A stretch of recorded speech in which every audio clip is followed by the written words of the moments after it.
Think about the moments in your life when you have to perform.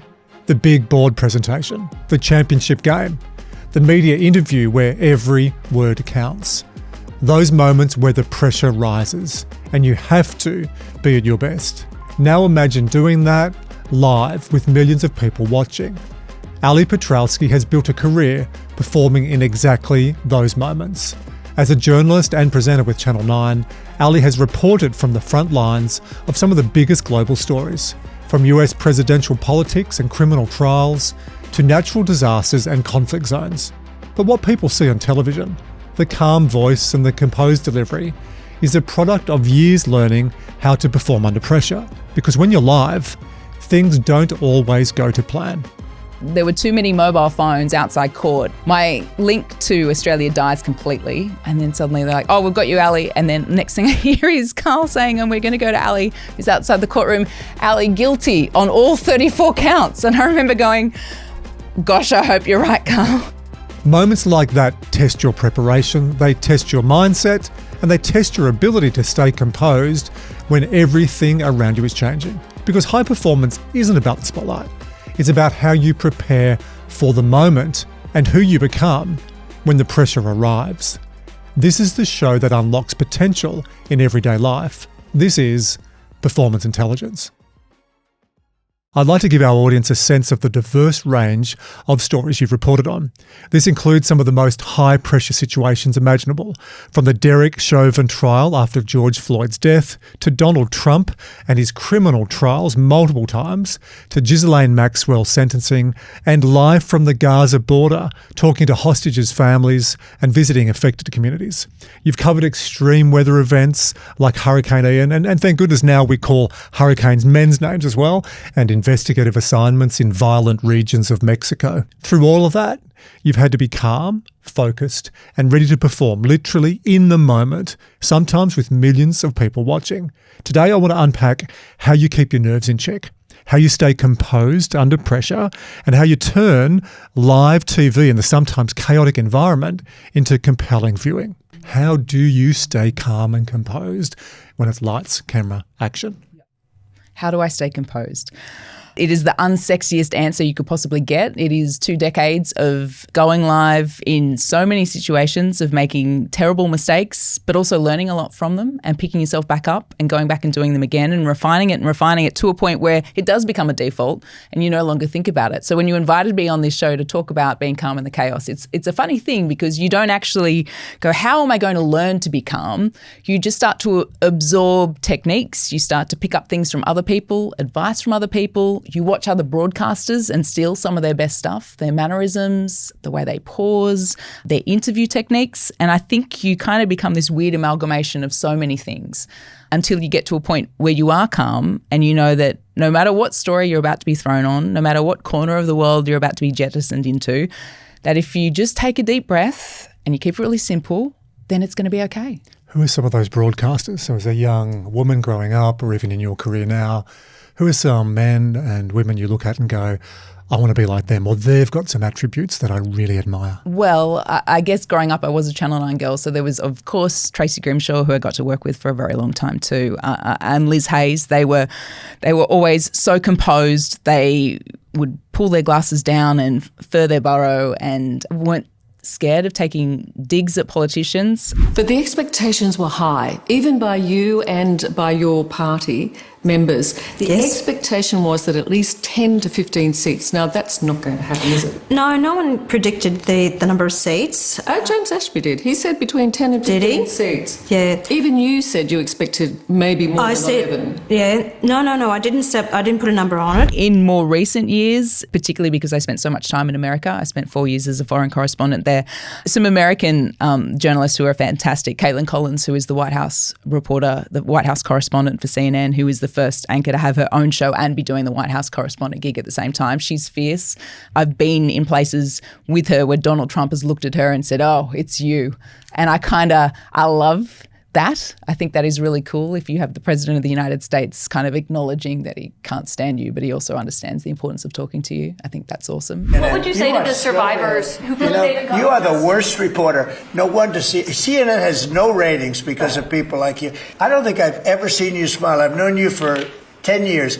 I don't think I've ever seen a smile in your face. I'm asking you about survivors. You know why? Jeffrey You know why you're not smiling? Because you know you're not telling the truth. Clarissa Ward, who is an incredible foreign correspondent, the chief international correspondent for CNN, she goes into war zones multiple times a year and will get to the front lines and get to the heart of the story and is unshakable in every single moment. So I definitely idolised her when I was on the road. But you do need to figure out who you are and what your role is. And my role has changed in the wonderful 17 years that I've been at Nine. I started as a producer. Coming from radio, I started as a producer, got my go on air being a reporter at A Current Affair, got to work in those times when it was ACCA versus Today Tonight, the real tabloidy kind of go at each other times where you'd be fighting for interview talent and trying to lock each other out of stories.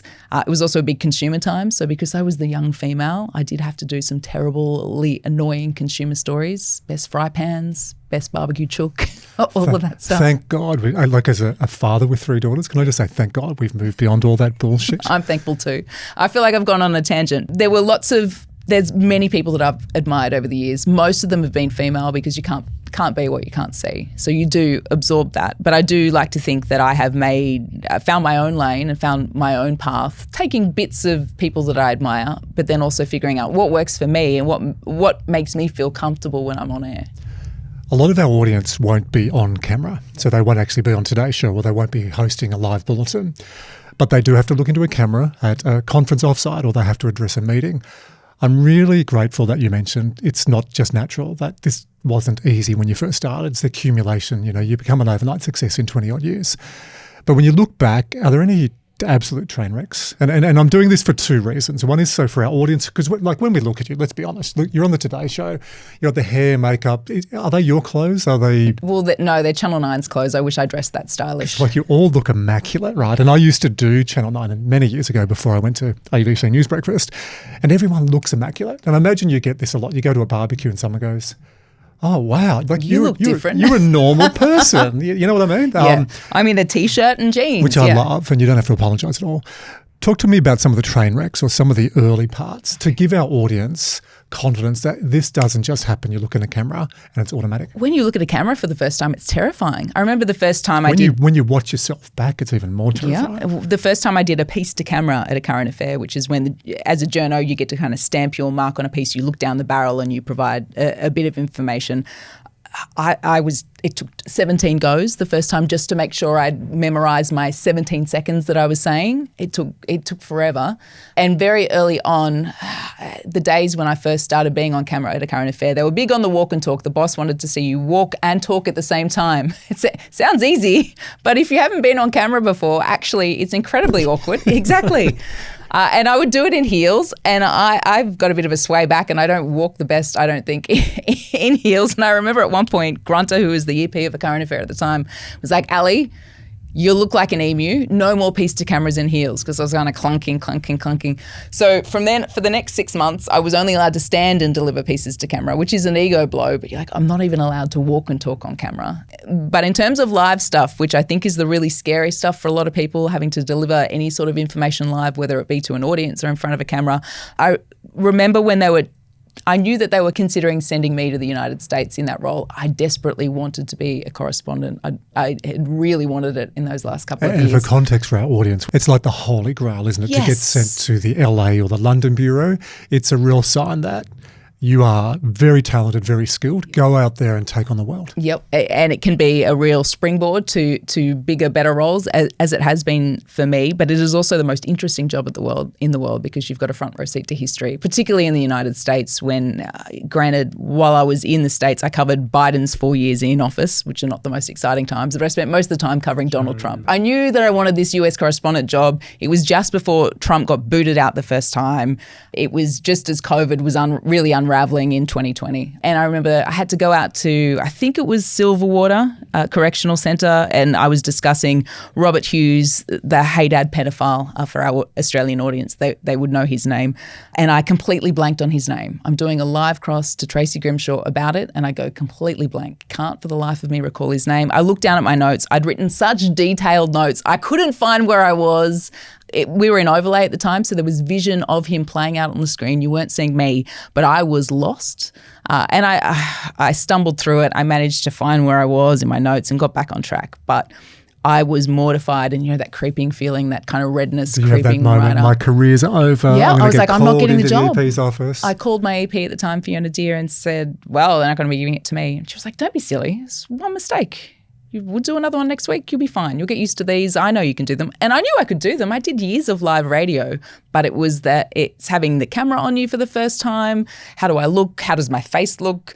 Where do I put my hands? What do I do walking to this PC camera with high heels? And at that point, I'd had 10 years of media experience, but it was all very much pre-recorded stuff on TV or live stuff in radio, and I hadn't really combined the two into the beast that ended up being the job that I did, and I think I did quite well. But yeah, I had some shockers, and at that point, I could have just been like, you know what?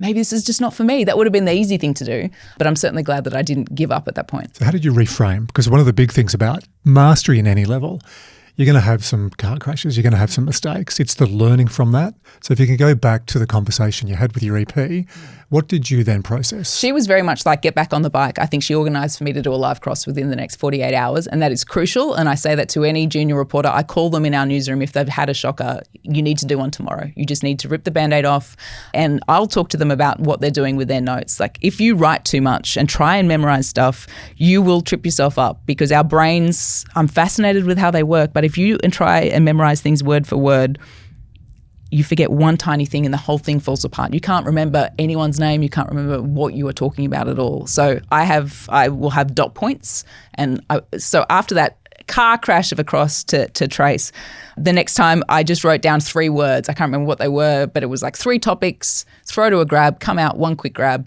Keep it quick, keep it brief, because no one's ever going to say, oh, I wish they spoke for longer. You really should have spoken for longer. If anything, keep it shorter. Makes you feel better, keeps people wanting more. But I learned very quickly, I can't be lost in a sea of notes. That's not going to help me. I need to be able to look down and go one word, and for that to trigger what it needs to be. So I stopped memorizing, I stopped writing a whole lot of notes, and I guess I just backed myself, which is a tricky thing to do, but you have to just get back on the bike immediately. We call it muscle memory. It's actually incorrect. It's nervous system memory. So you're laying down the neural pathways. So for a lot of people listening to this or watching this on YouTube, just back yourself and do the prep, because I also want to talk about what you do for a warm-up in a moment. But this whole rote learning, it just sounds so mechanical. Oh, yes, Ali, that's a really good question. And you miss the nuance, you miss the threads of the conversation, and you're not above it. And that is actually where all the context is. That is where you get to see, are you authentic? Do I believe what you're saying? And if I'm in our crosses, in the crosses that I do, one of my bugbears, Andrew, is when reporters have reporters speak. It's like, I am coming to you live from this, and this is unfolded, and I sound very mechanical. Andrew May, Channel 9 Yeah, News. and I would always try and be, if Carl and Sarah, I'm overseas, Carl and Sarah on the Today Show throw to me, I'd be like, oh, good morning, guys. So give me the opposite. What would be a staged news voice? What would that sound like? It wouldn't have people's names in it. And I actually think if you're doing a TV cross, if you're doing any sort of chat, something about saying someone's name, it immediately brings the barriers down. It makes this sound way more conversational. It's, I know who you are. I know what I'm talking to you about. And I also think the first 2 sentences of anything you do are really important, because it delivers automatically who you are. So no matter what topic I was on, whether it was Trump, if I was on the Oscars red carpet, it would be, I'm going to come in hard on my first 2 sentences. You're going to get my energy and my tone. And even before I've gotten into talking about what I'm going to talk about, you've got a vibe of what the story's about. And I think that is a really important thing for everyone going to give any sort of performance, any sort of lecture, any sort of talk, is what is my tone and what is my role? What role am I playing here? Because if I'm on a red carpet and I'm talking about Oscars dresses, then I need to be smiling. I need to be up. The energy needs to be high. I need to be up here. We're so excited today, Carl and Sarah. We need to be there. If I am on the Gaza border and people are getting killed, that is not the tone that I'm taking. But I can be real and authentic and be like, good morning, guys. It has been a terrible day here. I'm going to walk you through what I've seen. I could not only hear that, I could feel that. Yeah, it's a shift. How do you do that? Because what people won't have in the outside the studio, like there was a real today, and then I'm here on the Gaza border. How do you prepare yourself to do that shift? I don't think I do prepare it anymore. It must be default now. But I know when I was in the bureau, and you'd go from one situation to another very quickly. You'd pivot from a showbiz story to something very serious, and you'd need to go, hang on, I'm not in Oscars mode. I'm not in award season mode anymore. I'm in Joe Biden, is he fit enough to be president mode? I would actually be like, what energy am I bringing to this? What's my tone? And what do people want to know about it? And I would try and keep it conversational and use real language, not try and complicate things because you forget complicated words, particularly if you've tried to pre-rehearse them. But you just have to really think about what role you're playing. And is my role to be an expert on Middle East politics, or is my role here to be, hey, Sarah Snook might win the Emmy today and we're all really excited? It sounds really basic, but I think a lot of people, particularly when they're so keyed up about having to give that presentation, don't actually think about the content they're delivering and what role they are playing in it. So that is always my advice. What is the tone of my story and what is my role in that story? That was a really good example, seeing that and feeling that in the studio. I love that on the first two sentences because I think about the different things I do, and I'd learnt this the hard way again after I've done over 100 live TV interviews. So now I know if I nail that first minute, then everything flows. And you know who was great for me? And I'll make sure she listens to this. Virginia Trioli. Yeah. So when I started on News Breakfast, it was with Michael Rowland, MJ Rowland and Virginia. And I did the first couple of segments and the producer rang me up and said, we'd like to have you as a regular. And it must have been the fifth or sixth segment and Virginia started arguing. And I was like, God, she doesn't like me. Performance coach Andrew May knows a thing or two about fitness fads and food fiction. He even promulgates some of those fads, and I'll take him on about that. And he joins us now in the studio. Oh, this Andrew, is going to be morning. interesting, isn't it? Good morning. Yeah, exactly. This is going to be the great burpees discussion. I think we should bill this next guest as a killjoy alert because Easter is just 2 days away, and for children, the big kids among us, that means a visit from the Easter Bunny and eating your weight in chocolate. It's a rite of passage. You might be staggered to learn just how much sugar is even in a small chocolate egg. Tiny one. To ruin our morning, we're joined now by performance coach and ferociously fit young man, Andrew May. Andrew, good morning. I've never had an introduction from you two as a killjoy and to ruin our morning. And then PK, who was the sports reporter at the time, we had a coffee after this segment where Virginia just went for me. And I thought, I've got nothing to lose. I'm going to push back. And then I thought, shit, she doesn't like me. And then anyway, PK said, mate, how are you finding News Breaky? I said, I'm really enjoying it. I don't think Virginia likes me though. And he went, what? I said, did you see this morning? He said, yeah, that was great. I went, really? He said, yeah, she is comfortable that you know your content and you're not some staged robot. He said, I'll give you a tip. Next time, push back a bit more. I went, really? Way better TV. And then next time she said, she bit and she went, oh, well, I said, like, I knew you'd be like that, Virginia. You're such a skeptic. Now just sit there, Michael, I'm going to talk to you. And after she said, that was great. Yes. So is it really worth putting in the extra hours in order to win that next promotion, to get that little bit more money? Will it really make you that little bit more happy? I have a theory on that. But so does our performance coach Andrew May joins us now. Andrew, good morning. Let's discuss our theories. Let's discuss. Now, this morning's big fight will be... Yeah, way back in 1964, the Beatles had a global smash hit, Money Can't Buy Me Love. If we update that now, I think we'll also say Money Can't Buy Me Happiness. I was so nervous, Ali, because I didn't understand the mechanics or the stagecraft. And why would you? That's not something that you had decades of experience in. But having that in your frame, the first two sentences, so I'd work out what's my first minute. Come out of the blocks hard. And then relax. Yep. I always think, like, when you're lining up to the 100-metre sprint, I used to be a hurdler. That was my background. Tried to do the sprint hurdles, ended up going to the 400 hurdles because I wasn't quite quick enough. But it would always be, my hurdle race would go better in the 100 hurdles if I came out of the blocks hard. And those first two hurdles were everything. And I've always felt that in a live cross, that the first 20 seconds, the first two lines that come out of your mouth, they need to be engaging. You need to set the audience up for what you're about to talk about. And they are the most important because everything will flow from there. Your brain will click in, it'll pick it up. You just got to get those first 20 seconds right. I'll transfer this for our corporate audience because a lot of people will have to do an update at the offsite. I've seen some horrible presentations. I've seen some good ones, but I've seen some horrible ones. Hello, everybody. Like, this is not really important. So they're automatically talking themselves down, or I haven't done don't say any of that stuff. Prepare the first minute or two, or even the other opportunity. A lot of people go, I don't have to present. Yes, you do. What about your team meeting every week? When you do a whip around, we go, hey, Wiz, what do you think? What did you get out of last week? Nail that 1 minute, because what does everyone then go? Oh, Wiz was really articulate, had a bit of a funny story. Like at the start before we said, Thomas, is there anything we need to do? He said to you, have fun. So it was memorable. So when you've got that moment in a meeting at an offsite, just practice the first little bit. And I think what a lot of people do in the corporate audience, they just don't put any time, or they don't put any urgency on this. They think, oh, I'm just a. If I ever hear somebody say, I'm just a, I'm like, you're not. Own what you do. But that is self-sabotage, don't you think? It's a little bit like, oh, this is not high stakes. I'm not going to let it be high stakes. I'm going to talk it down. And therefore, if I do make a mess of this, because that's what I'm actually worried about, then that's okay, because I've said it's not that important. But actually it is important, because it is who you are and you're delivering something. Why do you want to do anything half-assed? You'll like this. I haven't mentioned this on the podcast before, but the framework I'm now using in sport is OPM, optimal performance mindset. So what is your OPM? So you might be confident, clear, and engaging. So you come up with a couple of words, or it could be a character or some other news presenters or people in the media you've looked at. So you can have a real clear words and a visual around it. The shift is how you use your body, your brain, or the environment to get into that moment. LPM is low performance mindset. So low performance mindset might be, I'm distracted, I'm fatigued, and I'm a little bit scatty. I'll just make these up for me. But then the shift, you then get ready for the performance moment. So interesting hearing you. I haven't told you that, but you're automatically gearing that shift, whether you're on the Emmys or the Grammys or on the red carpet, or you're there on the Gaza border. So you're shifting your state, physical, psychological, emotional, to meet the appropriate message.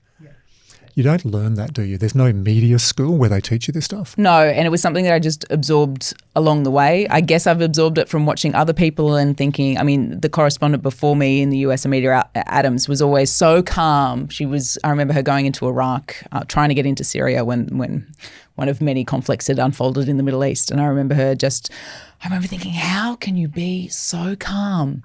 But actually, once you tap into that, it becomes really easy. And really, as a foreign correspondent, the trickier the situation is, I felt, the more important it was for me to be calm. You can't get caught up in everything that's going on, because you get overwhelmed and you make silly decisions which can put your life in danger. But also, the audience trusts you when you are calm. If I'm scatty, if I'm stumbling and I don't take that deep breath and gather my thoughts, then the cross will be a mess. The audience won't believe what I've said is authentic. They'll question some of the things I'll say as well. It's got this on-flow effect.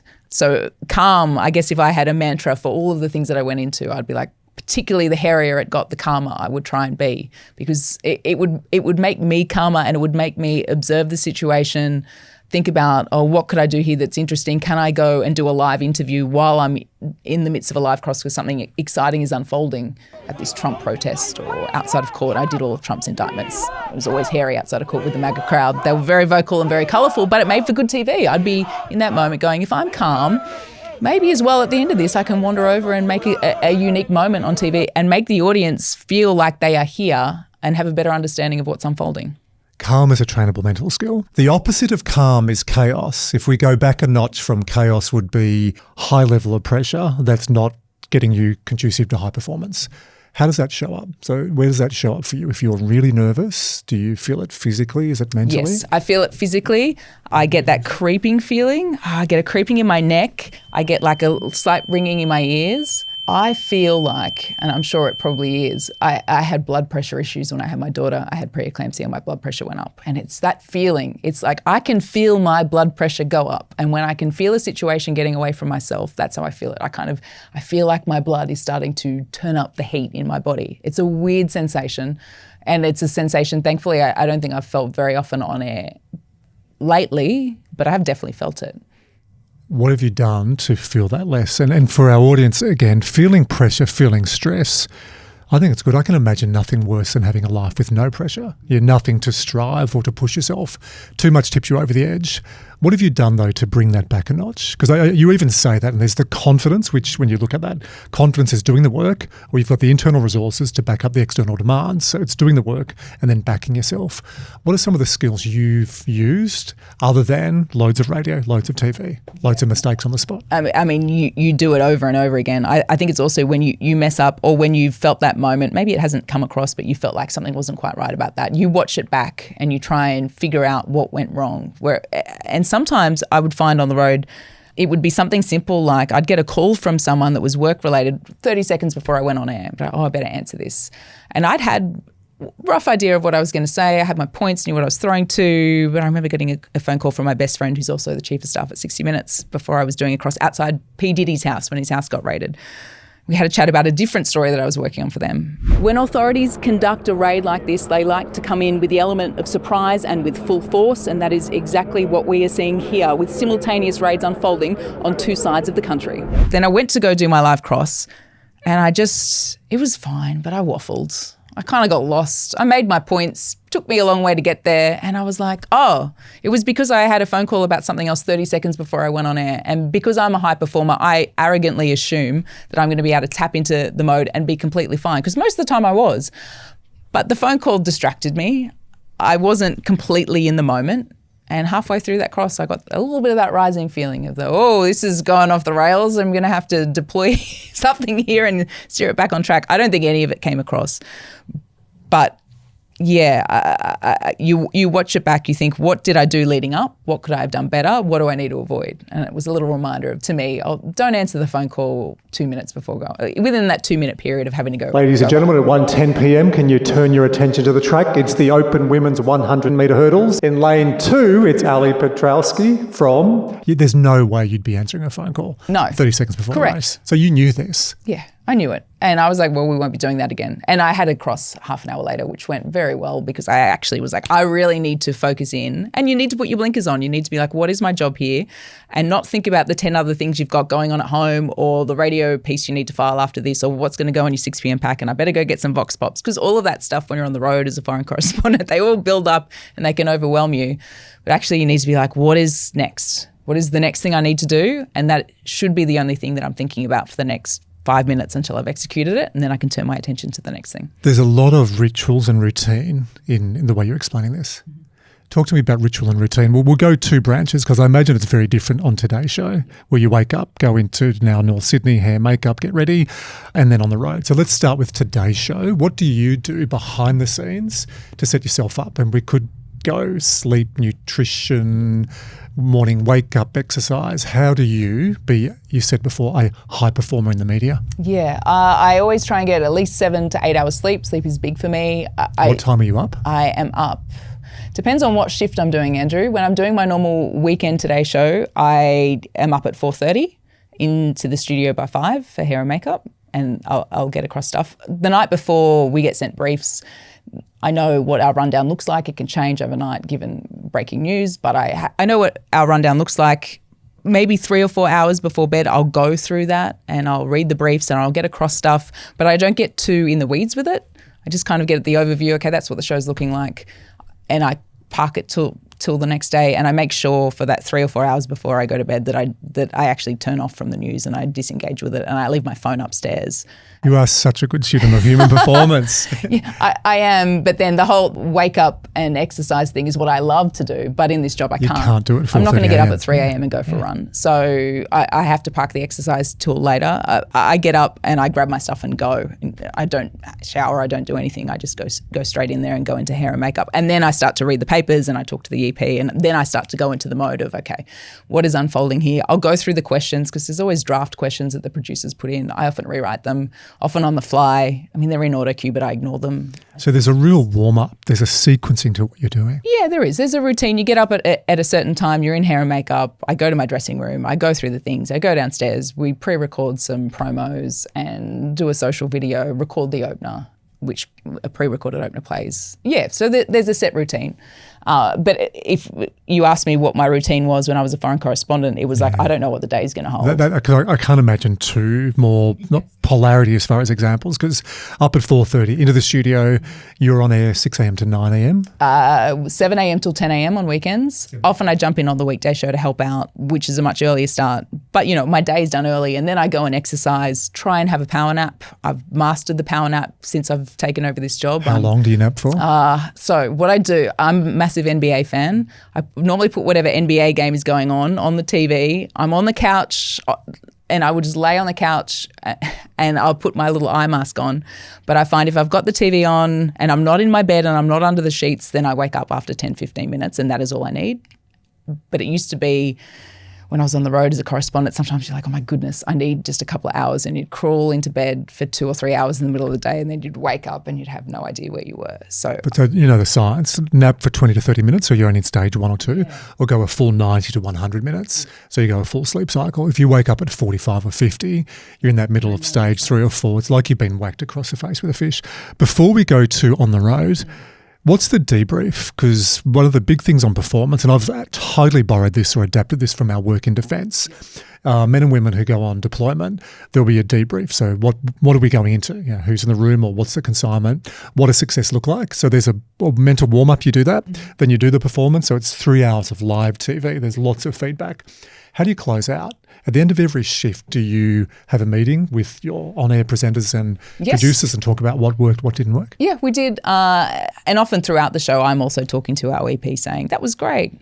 He wasn't very good. Let's not get him on again. Like you have a chat like that. You're a workplace. I haven't been on for a long time.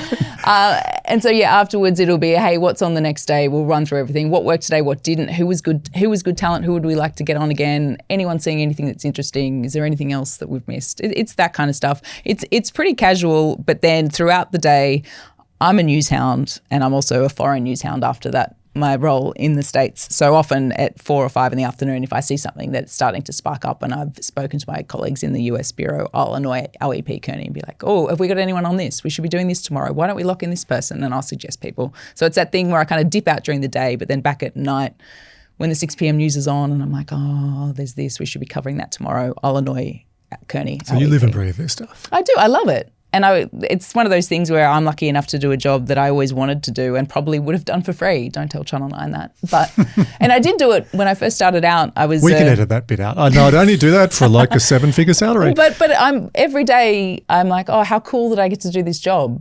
I love it. So I don't want to be doing anything else. And so why wouldn't I throw absolutely everything at it? Sometimes I need to tell myself to calm down and turn off the news and go and have a breather. The book Grit by Angela Duckworth, have you read that? No, I haven't. You're an embodiment of it, Ali. Grit is a combination of perseverance and passion.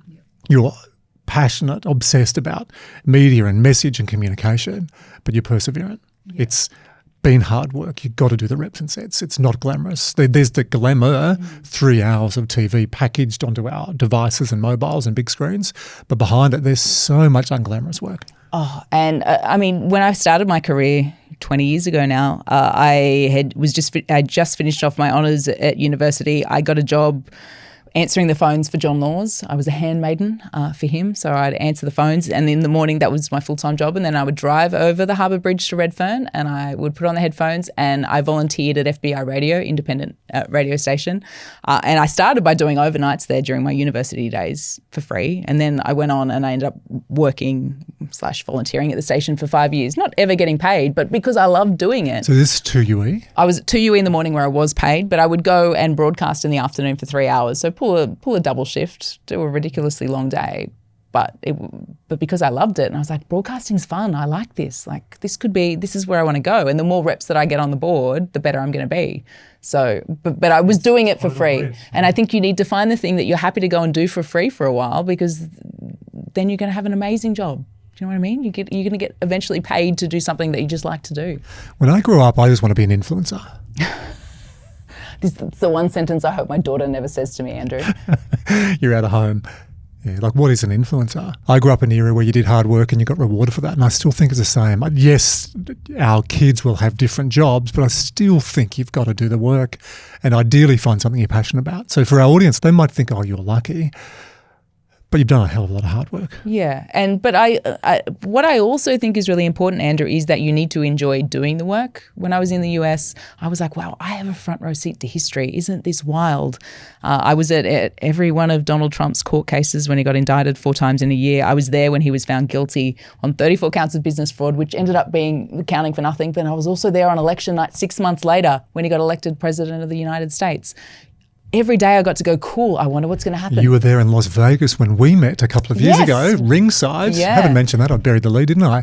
Tim Tszyu fight. I go into a sweaty boxing-only gym in Las Vegas on the outblocks, and he's this tall blonde from Australia, and I knew of you, and I knew your family name, obviously. Your brother had been on news for ages and introduced myself, and we had a really good conversation. I think that's when I asked you a couple of questions about, hey, what do you do? How do you get ready for all this? So to go from Trump to ringside to then go into a cyclone, back to the question I said I'd get to as well. Preparing for a studio must be quite easy and process driven. It is. It's a controlled environment. How do you prepare, or how have you learnt? Because it's chaos. And the only thing I can think similar is some of the sporting teams that I work with, where it's 80 minutes and your job description is chaos. Adapt with whatever a ball that's not round does and adapt in real time. How did you learn that? How can you teach other people to do that? I think you should always be prepared. You should always know what story you're going in to talk about it and have 3 or 4, 5, 6, 7, 8, 9, 10 clear dot points. Figure out what 3 you're going to talk about. You need the work, you need the preparation, but then you also need to be prepared to throw it out the window if something more exciting happens. And in my business of TV, when I was on the road, you wanted something more exciting to happen. At first you didn't. The first few times I was sent to hairy situations, I just wanted to get my cross done. I wanted to make sure I got the info right, didn't look like an idiot, knew what I was talking about, didn't stuff up. But then after a while you get that confidence, right? And you're like, I own this. This is my job, and I can make this really interesting. I can give everyone at home a real insight into what's unfolding around me. And the beautiful thing about America is with the time zone, I was so often on Today's Show and I'd be at a protest, I'd be outside a Trump court case, I'd be outside where there were lots of people with lots of opinions. We know Americans love sharing opinions. And when you've got a whole bunch of crazy MAGA people around, you can take a microphone and go roving. Hey, I'm going to go and talk to people, and this will be interesting TV. I'll make people at home feel like they're here, have an understanding of what I'm also feeling. I think you get confident because you have to do so many reps. You're doing 10 live crosses every day. You do that every day for a year. You're doing thousands of crosses in various situations, sometimes on little sleep, sometimes where you've just arrived and had to get your bearings. And so with all that comes confidence, and then you start looking for opportunity of, wow, this is a really interesting situation that I'm in. How can I show how interesting it is? I think it's as simple as that. So give us an example of a really busy, crazy week. What would the range of stories be? So we've mentioned Trump and politics. You go to Las Vegas for a boxing interview ringside. What else? There'd be so many times you'd be doing a junket story for Today's Show. So it would be, I went to New York to interview Cillian Murphy about Oppenheimer. Big Peaky Blinders fan, very excited to interview Cillian. But then the next day I found myself covering Gwyneth Paltrow and the ski trial that she had. I don't know if you remember, she had a run-in on the slopes with a guy in Utah, and it played out in court. And so suddenly I'm covering that court case. A phone call, there's been a mass shooting in Nashville. We need you to get on a plane to Nashville. There's been a school shooting. We went from New York, doing a junket interview, doing some live crosses on Gwyneth in the afternoon, suddenly on a plane, finding myself at Nashville in a gutter outside of school at 1 a.m. in the morning, doing this awful story about 3 kids and 3 teachers who were killed in a mass shooting, all in the space of 12 hours. I think I told you this the last time we spoke, but I was on my way to the Grove in West Hollywood, which is a very fancy outdoor shopping centre. Taylor Swift was launching her documentary. Beyonce was going to be there. I was going to get Vox Pops for Today's Show. About to pull into the car park, and Richie, my boss, called me and said, this is a day after October 7. Oh, Ali, I've just been talking to the bosses. They want us to go to Israel tomorrow. Can you go home and pack? So you go from mindset of, hang on, I'm going to do Taylor Swift Vox Pops for the Today Show. Or hang on, I'm going to be in a war zone within 24 hours. And I don't want to sound flippant about it, because I took both stories as seriously as the other. Obviously, the Middle East conflict far more so, but you just adapt. You're like, okay, well, what is my role in this? Where am I going to be? What's my tone?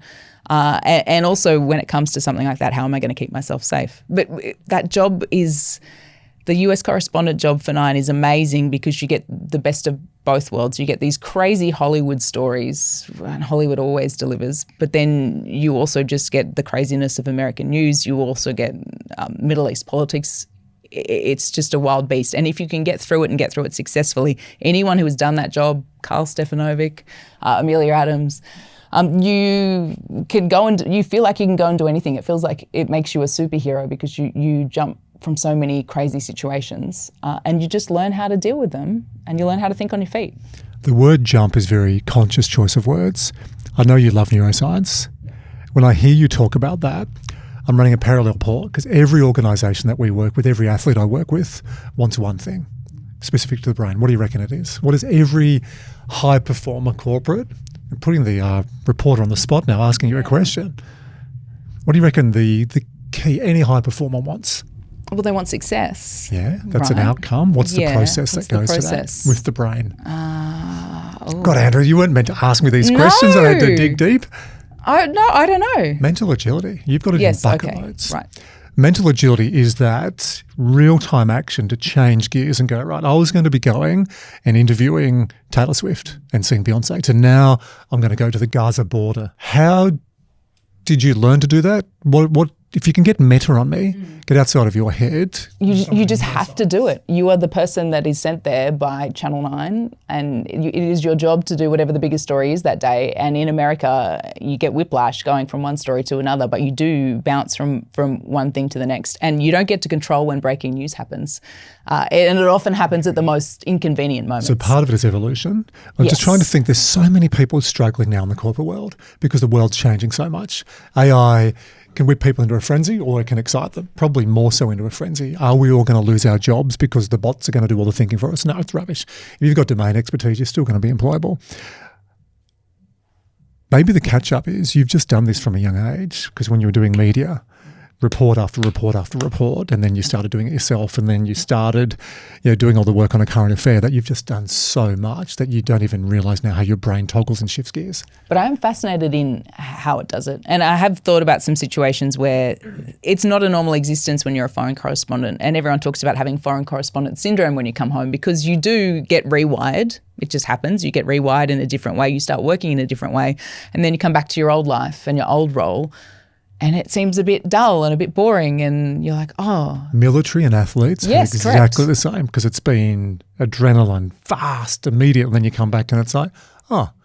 I'm capable of being up here. Love Why don't you let me be I'm up here here? with my family and I'm taking the rubbish out and I'm living a normal lifestyle. Yeah, and it was that weird thing where I was living, week to week, I was living a normal life in LA with Liam and Frankie, but I remember being in the hairdresser's chair in Silver Lake with foils in my hair, and I got a notification saying that there were 2 Perth brothers missing in Mexico, and my heart sank and I was like, wash the foils out of my hair, make a couple of phone calls, get to the San Diego border and wait for insurance and permission to be able to walk across the border and go and suddenly spend 8 days in Mexico with a backpack and 2 sets of clothes. Like you go from, I think I'm having a normal afternoon and I'm sitting there or trying to get my hair done, which I feel like every time I booked in a hair appointment, it was like waving to the news Don't gods. really resonate with this part of the story, but keep going. Sorry, Andrew, I didn't think that one through.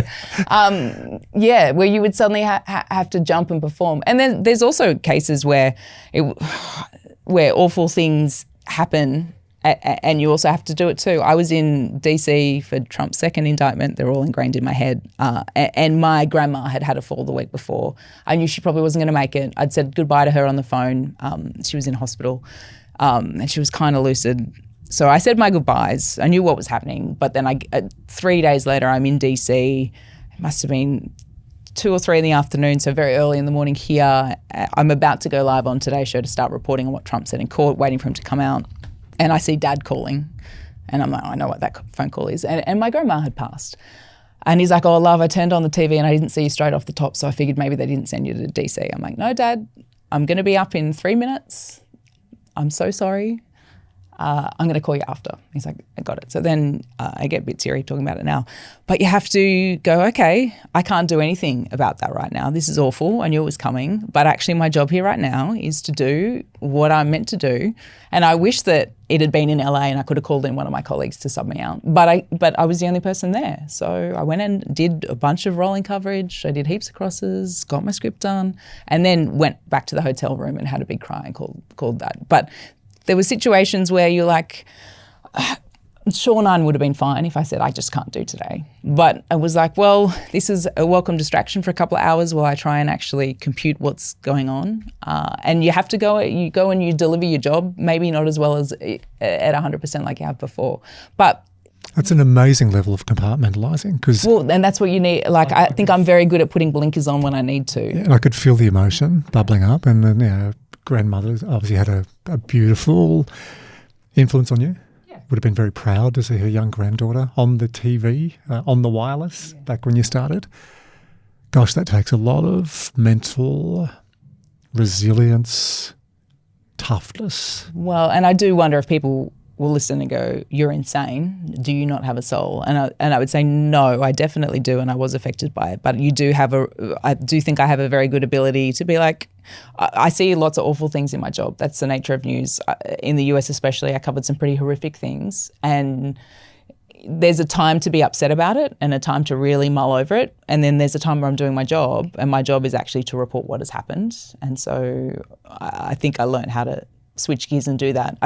In fact, I was trying to think on the way here, the only time that I ever really got emotionally involved in a story and needed to take a breather is the Mexico story where Jake and Callum Robinson, the Perth brothers, were killed by the cartel in cartel country in Baja California.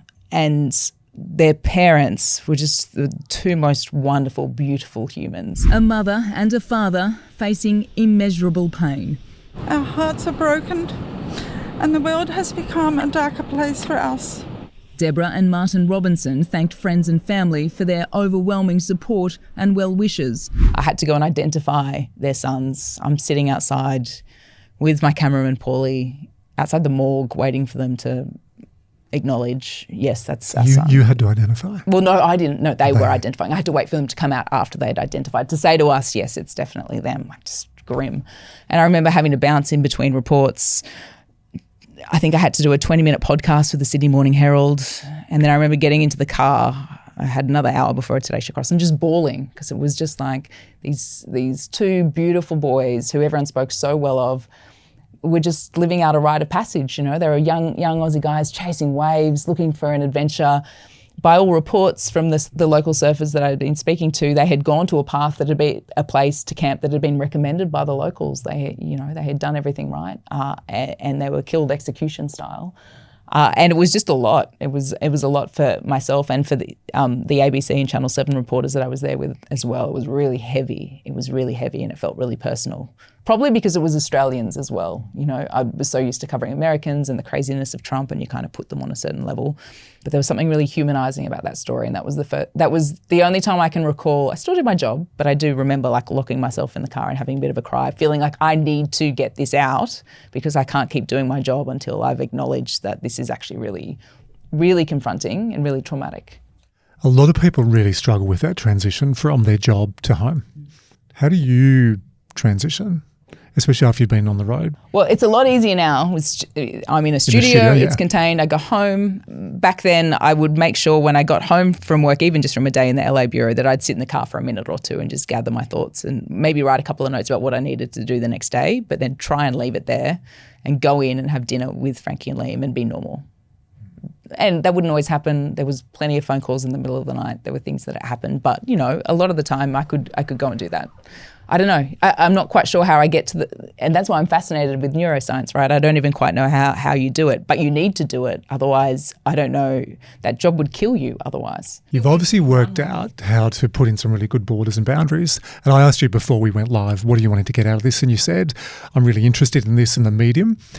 I reckon listening back or watching back, if you're going to be one of the cool kids now on YouTube, there's a concept in coaching psychology called lag time, where you catch up with what you're doing. I can hear you talking. You've got so much process, routine, ritual, structure to what you're doing. Maybe you're not even conscious of how much you're doing. I reckon a lot of this comes from track and field. Yeah, big time. You do a warm-up. Yep. You compete. You warm down. You debrief the race. You go again with your coach.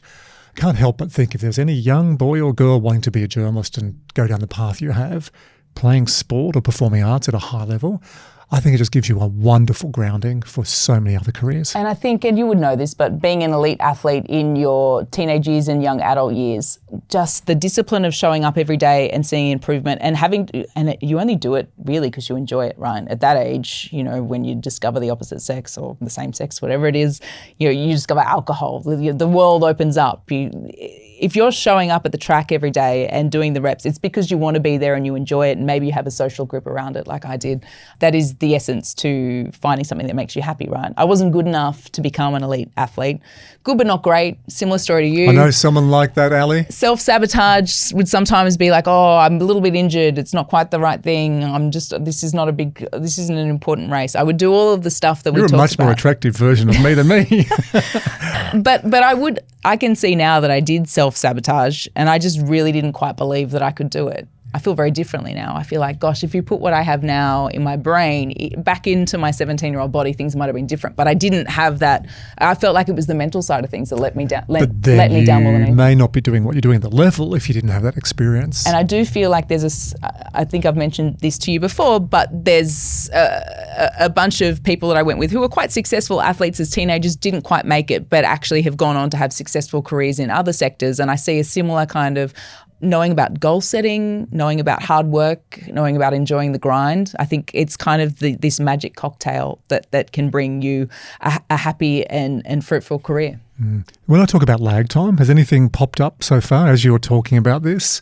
And also the other question, what's it like being interviewed, not being the interviewer? Is that hard? It's weird because I don't know where you're going to go. Normally I have my I don't know where I'm going to go. That's good. Is that good? Don't you have a I game have plan a normally? rough running sheet where you said, I want to ask you some feedback on what I can do to improve before we wrap up as well, which is always nervous when I ask an interviewer my interviewing skills where to improve.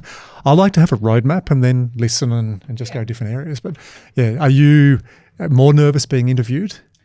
No, it is just weird talking about myself because I don't necessarily do that very often. Because you report on everybody else. I report on everyone else. And and look, don't get me wrong, I do take up a mentor role, I like to think, in our newsroom, and any younger reporter, often they'll come to me for advice because many reporters want to go down the foreign correspondent path and everyone's in a different life stage, and can you do it with kids? Well, I did.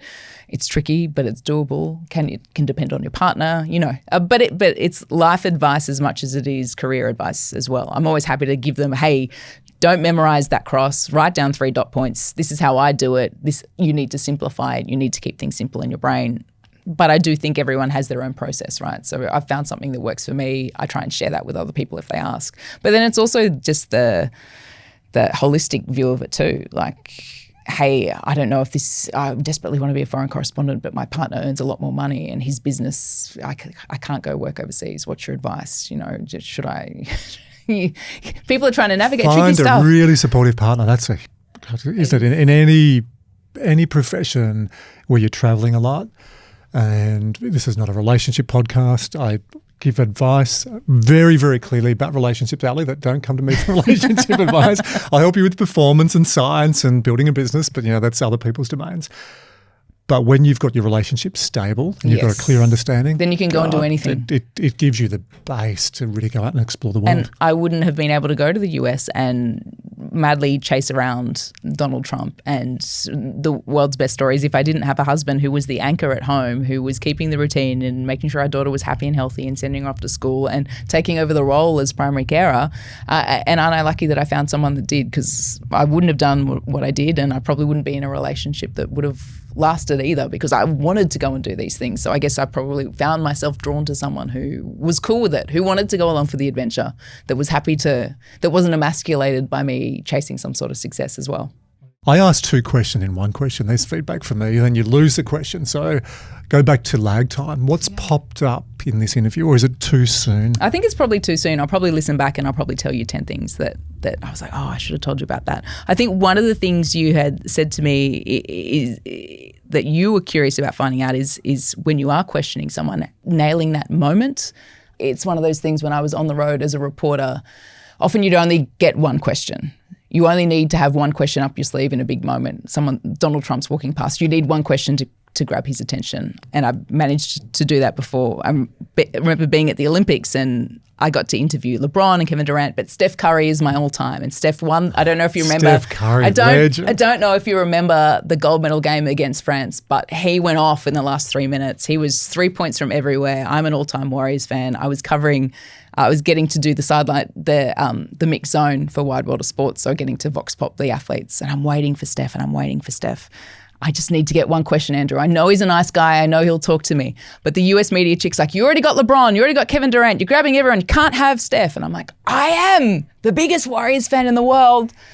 And I'm talking to Steph Curry. She's like, you're not talking to Steph Curry, Australia. You're not getting Steph Curry. He's too busy. He'd already done NBC. But I knew he was going to walk past with his medal.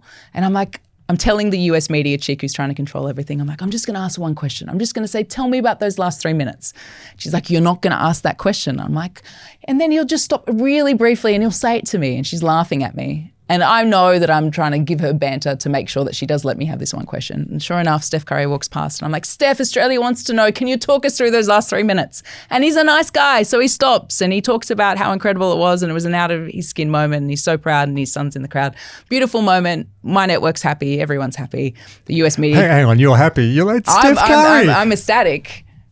The US media chick is filthy because I've held him up and he's got all these other commitments. But you so often only have one opportunity and you can only ask one question. So my advice to anyone who needs to be asking questions is you only need one to open up a conversation. We spoke about this before, memory, but just coming back to anything you do specifically or anything you coach some of the junior reporters coming through about memory, because the first 2 sentences, that's a great guide. What else do you do, though, for recall, for facts, for statistics? I think I'm very lucky in that I have a pretty long memory. It's not photographic, but I can digest a lot of information, and without even realising it, in the moment when the pressure's on, I find that I can recall stuff really easily. Which we call working memory. Yeah, and that's a level of comfort, right? Because you need to, if you're too green at doing something and you're new to TV, you're not going to be able to access that. Your brain's going to shut down. You're just not going to be comfortable enough to be able to find that stuff. But when I go out on the road, which I still do, to do crosses, it's 3 dot points with 3 words, and that's it. They're my prompts. I never rehearse, I never memorize, and I never write anything word for word. I just talk it through, and I talk it through a few different ways. And I'll get to the point where I'll be like, yeah, that feels right, we'll do it like that. And it doesn't always come out like that. But the more fun stuff is when there's breaking news and you don't have time to think about it and we just need you on the telly and you need to talk and we don't know how long you need to talk for. That's actually the fun stuff for me now. That's the old foreign correspondent in me now is, there's a Liberal leadership spill.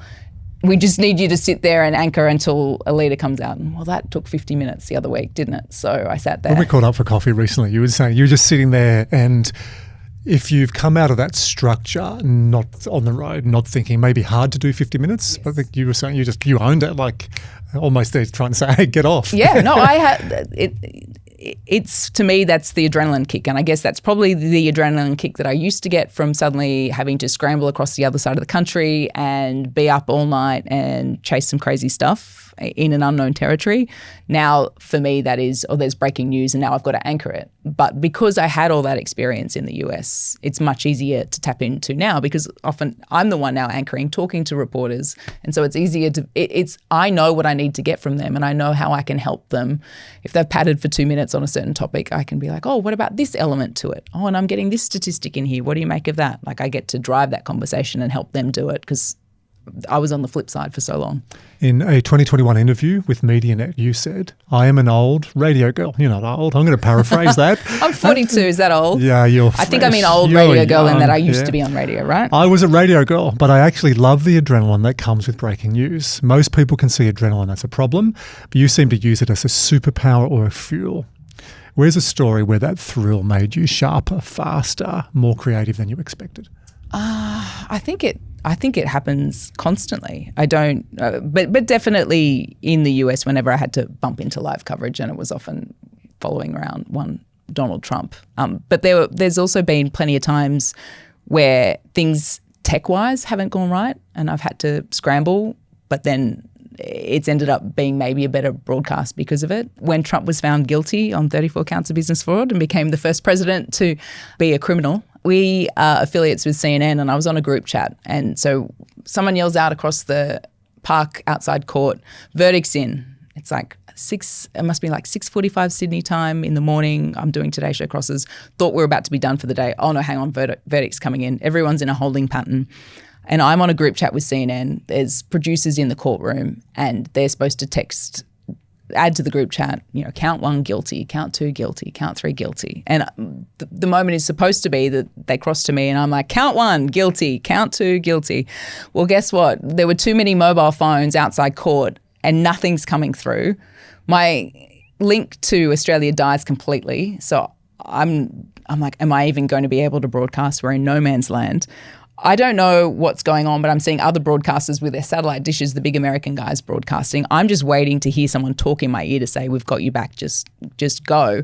And I have no idea if Donald Trump's been found guilty or not. And then suddenly they're like, oh, we've got you, Ali. And then next thing I hear is Carl saying, and we're going to go to Ali, who's outside the courtroom, Ali guilty on all 34 counts. And I remember going, gosh, I hope you're right, Carl.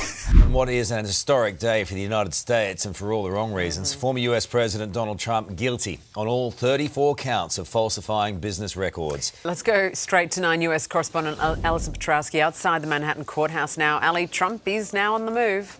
Yeah, that's right. After he had those angry words outside of court, he hopped in his motorcade and headed past right where I am, a couple of blocks from the courthouse. And I was like, yep, it is a moment in history, the first US president to officially become a criminal. And, I just took it from there and started vox popping. But that was the adrenaline rush of, okay, we're on. He's guilty. All right. I hope you're right. We're going with this. In preparation for this, is there a question you thought I'd ask? Or is there a question I said I'd ask that I haven't? That if I don't ask tonight, you're going to go to bed and think, he didn't ask me this question. Or is there a question you want to ask me? Is there a question I want to ask you? No, I'm like I said to you, I'm completely fascinated in the neuroscience of things. Just the small changes you can make, the little mindset shifts and how that can affect your everyday work, no matter if you're being a TV host or an athlete or whatever.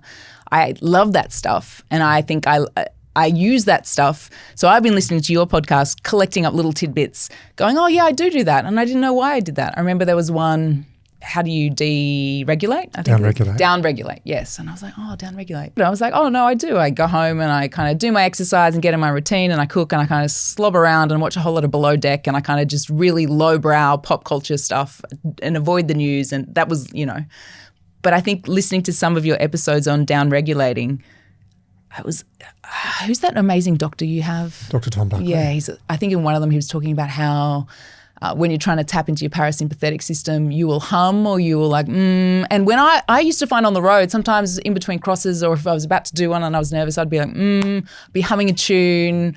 I'd be doing things, I'd be joking with my cameraman, I'd be doing things that would try and make me not take the moment so seriously as well. And you hear the science and go, oh, yeah, and when he crazy. talked about humming, I was like, I do that all the time, and I just thought it was something that I just did, but now I realise I'm probably preparing myself for a whole bunch of live TV hits where the adrenaline's going to be flowing, and I'm just trying to make sure I'm really chill before I go and do that. I got to ask as well, other episodes, what else have you grabbed or what have you taken? I always love Tom Buckley stuff. He's always great. There was Dr. Tom Buckley, I'm going to send this to you. Who else have I done? I tap in and out of a lot of them. There was one guy recently, and I listened to it on the Metro and it was in passing, but he was talking about, I think was he American, talking about if you get exposed to something for more than 3 minutes, you're no longer afraid of it. Dr. Scott Goldman, he works with the Golden State Warriors. Yeah, I really enjoyed that one. And I liked that. I was like, I think that works in most scenarios, that you can, if you're exposed to something absolutely terrifying after 3 minutes, you kind of go, oh. If you expose somebody to a stimulus that is anxiety inducing and they tolerate the discomfort for 3 minutes, their body will reset back to normalcy. You're afraid of a snake and you're locked in a room with a snake, boom. 3 minutes, it goes away. If you have the ability to get out of the room, it'll still go away in 3 minutes, but you'll attribute leaving the room as your source of relief versus just, hey, we just acclimated to it. I went to, after the October 7 attacks, I was sent to Israel, and the air siren goes off for the first time. I've been in the country 25 minutes. The air siren's going off at the airport. You run, you get into the shelter and you wait, and then it stops. And you're like, oh, okay, that's it. In my head, I'd never been through something like that. Didn't know what happened. Drove to the hotel. Air siren goes off. Everyone goes into the hotel lobby. Some people got a glass of wine. Some people are in their dressing gowns, and you're like, oh, okay. This flying in there, I was terrified of, oh my goodness, I'm going to be in a bomb shelter. It's going to be so scary. And what does that look like?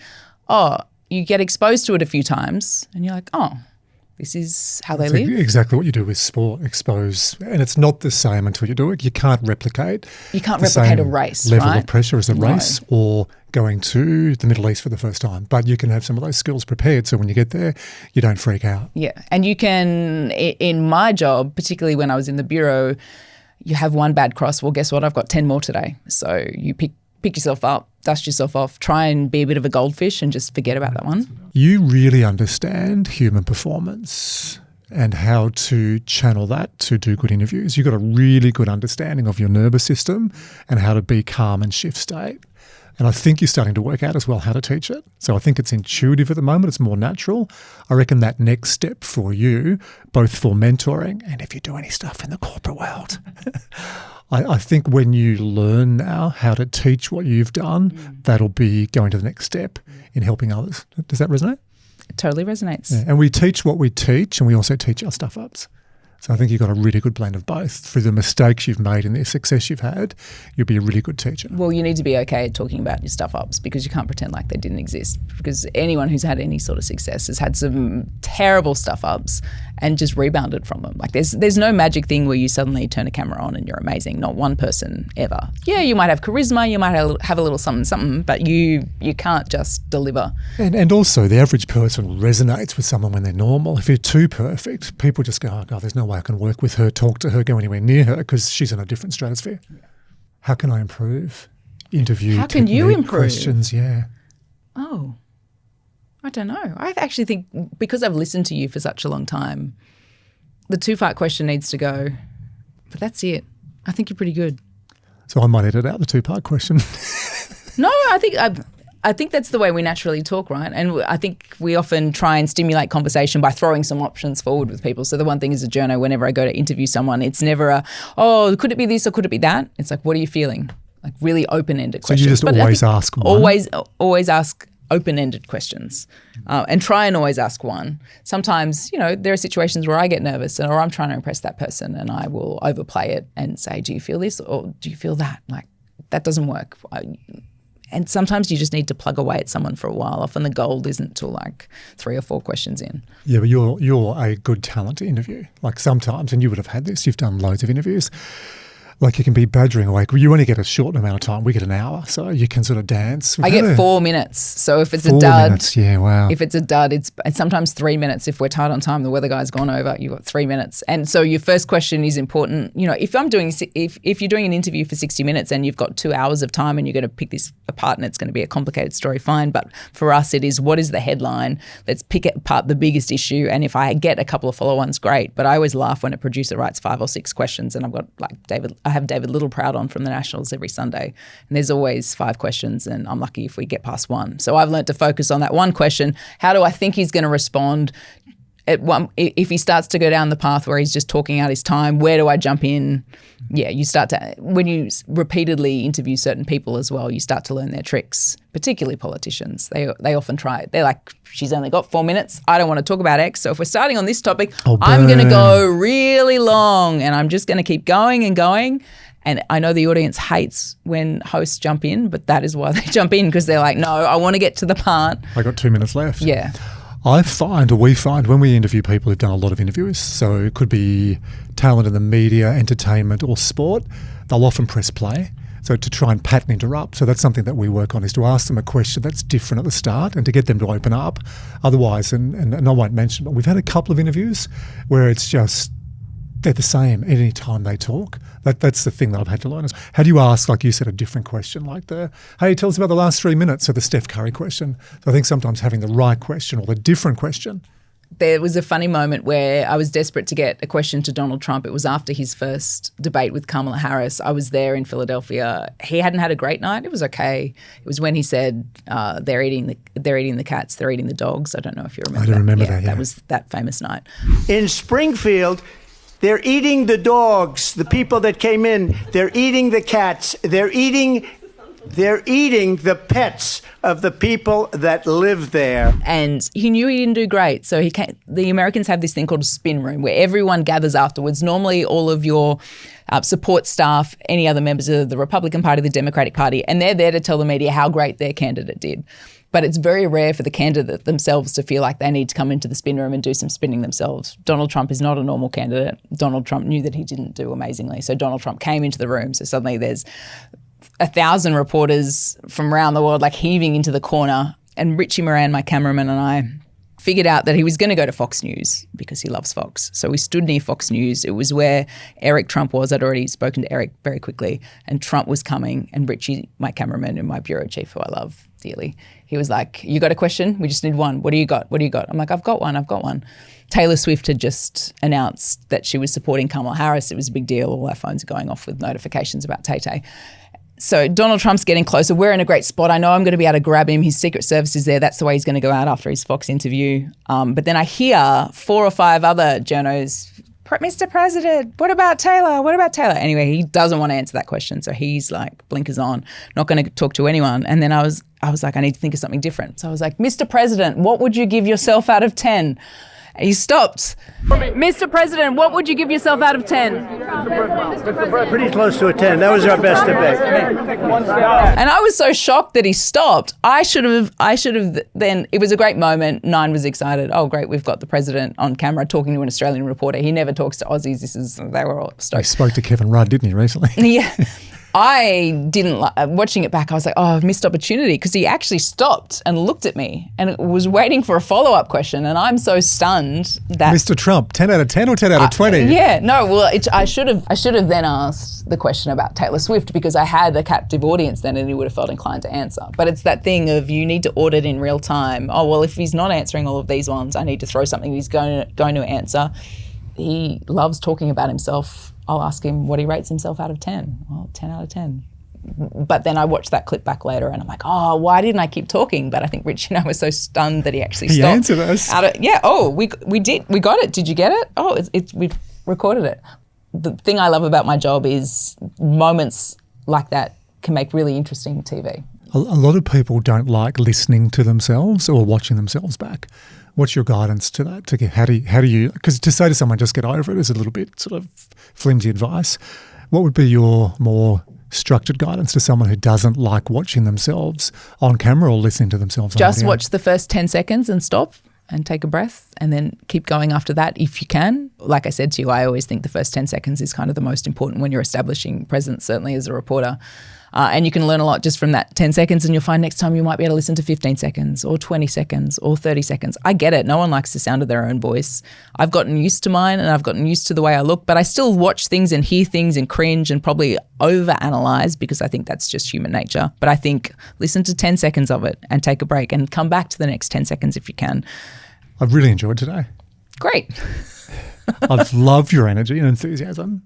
I've really enjoyed exploring the mastery and seeing how you can flip out of, I did this, and then in coaching psych, we say get on the dance floor and onto the balcony. So on the dance floor is when you're interviewing and doing stories, and on the balcony is how you did it. So I'm loving seeing the dance between that. And I think the big thing is the passion. You love this. You're born for this. Yeah. And I mean, you've chosen the right career. Exactly. I feel sorry for people that can't find what they love. So it's cool. I get to do lots of different things, and I feel like you get to be not an expert in everything, you're certainly not, but you get to have a play in lots of different corners on that show. Well, I know from you playing in lots of different corners, there's some invaluable insights for our wide audience. So thank you very much. Thank you, Andrew.